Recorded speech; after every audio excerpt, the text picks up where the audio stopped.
விபேக் டீமுக்கு வாழ்த்துக்கள்.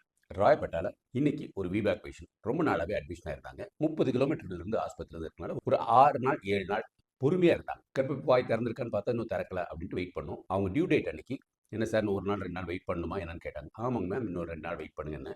ராத்திரி 11 மணிக்கு சார் ஏதோ தண்ணியா வருது அப்படின்னாங்க. ஸ்டாஃப் நர்ஸ் ஒரு க்ளீன் பேட் வைக்க சொன்னேன். ஒரு 1/2 மணி நேரம் வைக்கும்போதே அது ஃபுல்லா வெட் ஆயிடுச்சு. பனி கூட உடைஞ்சிருக்கு. ஆனா க்ளீனா தண்ணி மாதிரி இருக்கு அப்படின்னு ஆரோக்கியமா இருக்கு பாப்பா அப்படின்னு அர்த்தம். ரத்தம் மாத்திரம் அரேஞ்ச் பண்ணிட்டோம். ஆம்புலன்ஸ் ரெடியாக இருந்துச்சு. டாக்டர்ஸ் எல்லாமே கரெக்டாக இருந்தோம். அதுலேருந்து பொறுமையாக என்ன ஆகுதோ பார்க்கலாம் அப்படின்னு பிளான் பண்ணோம். 2 மணி நேரத்துக்கு ஒரு பெருசாக வலி இல்லை. 1 மணிக்கு சார் லைட்டாக வலி வருது, ஏதாவது வலிக்கு ஏதாவது மருந்து கொடுங்கன்னாங்க. நான் வந்து உள் பரிசோதனை பண்ணால் ஒரு 3 சென்டிமீட்டர் இருந்துச்சு. தலை ஓரளவுக்கு கொஞ்சம் கீழே இறங்கிருந்துச்சு. கிளியர் லைக்கர் வந்துட்டு இருந்துச்சு. அப்போ அவங்களுக்கு ஒரு 2 பேரசிட்டமால் போட்டால் போதும், ஏன்னா மைல்டாக தான் இருக்குது அப்படின்ட்டு 2 பேரசிட்டமால் போட்டோம். அப்புறம் பார்த்தீங்கன்னு 4:30 மணிக்கு கர்ப்பப்பை வாய் ஃபுல்லாக திறந்துருச்சுங்க. லைட்டாக முக்கிற மாதிரி இருக்குது அப்படின்னாங்க. அவங்களுக்கு லேபர் வார்டில் போயிட்டு பேபி ஹார்ட் பீட் எல்லாம் பார்த்துட்டு BP pulse the whole team, பேபிக்காக ஒரு நர்ஸு, அவங்களுக்காக 2 ஸ்டாஃப் நர்ஸு, அது இல்லாமல் நான் இருந்தேன். சுகப்பிரசவம் 6 மணிக்கு ஆச்சு.